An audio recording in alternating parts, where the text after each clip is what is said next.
નમસ્કાર દર્શક મિત્રો, આપ જોઈ રહ્યા છો Banas crime 24 news Gujarati channel. હવે જોઈએ આજના મુખ્ય સમાચાર। ડીસામાં 13 વર્ષના બાદ દશેરા પર્વ નિમિત્તે હવાઈ પિલ્લર મેદાનમાં શ્રી રામ સેના દ્વારા ભવ્ય રાવણ દહનનો કાર્યક્રમ યોજાયો। 30,000થી વધુ નગરજનો રહ્યા ઉપસ્થિત।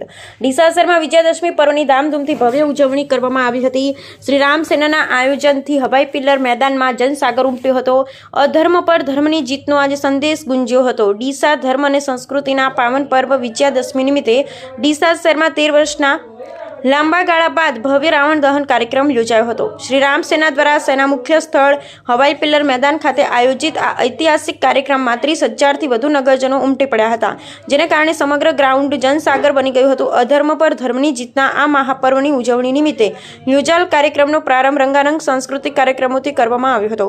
મંચ પર રજૂ થયેલી વિવિધ કૃતિઓ જોઈ શહેરીજનો મંત્રમુગ્ધ થઈ ગયા હતા અને વાતાવરણ ભક્તિમય બની ગયું હતું।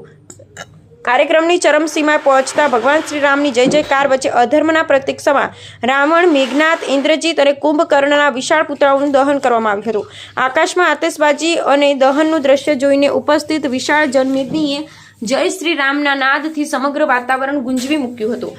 શ્રી રામ સેનાના આ ભવ્ય આયોજનને સફળ બનાવવા માટે સંસ્થાના કાર્યકરોએ ભારે જહેમત ઉઠાવી હતી। આ ધાર્મિક કાર્યક્રમમાં સ્થાનિક ભાજપના જિલ્લા પ્રમુખ કીર્તિસિંહ વાઘેલા, ધારાસભ્ય પ્રવીણભાઈ માળી, પૂર્વ ધારાસભ્ય શશિકાંતભાઈ પંડ્યા, એપીએમસીના ચેરમેન ગોવાભાઈ દેસાઈ સહિત ધાનેરાના ધારાસભ્ય માવજીભાઈ દેસાઈ, પૂર્વ મહામંત્રી અમૃતભાઈ દવે, નગરપાલિકા પ્રમુખ નીતાબેન નિલેશભાઈ ઠક્કર, ઉપપ્રમુખ શૈલેષભાઈ રાયગુર સહિત મોટી સંખ્યામાં રાજકીય અગ્રણીઓ, કાર્યકરો અને વિશાળ જનમેદની હાજરી આપી ધર્મ પ્રત્યેની પોતાની આસ્થા વ્યક્ત કરી હતી। ડીસામાં 13 વર્ષ બાદ યોજાયેલા આ ભવ્ય રાવણ દહનની ઉત્સવથી માત્ર વિજયાદશમીની ઉજવણી જ રહી, પરંતુ શહેરમાં એકતા, ધાર્મિક સદભાવના અને સાંસ્કૃતિક મૂલ્યોને વધુ મજબૂત કરવાનો સંદેશ ફેલાયો હતો। શ્રી રામ સેનાના આ પ્રશંસનીય પગલા બદલ નગરજનોએ આભાર વ્યક્ત કર્યો, જ્યારે શ્રી રામ સેના દ્વારા ડીસાના ધારાસભ્ય પ્રવીણભાઈ માળીને ધનુષ્ય બાણ આપી સન્માનિત કરવામાં આવ્યા હતા। અહેવાલ હરેશ ઠક્કર, ડીસા, બનાસકાંઠા।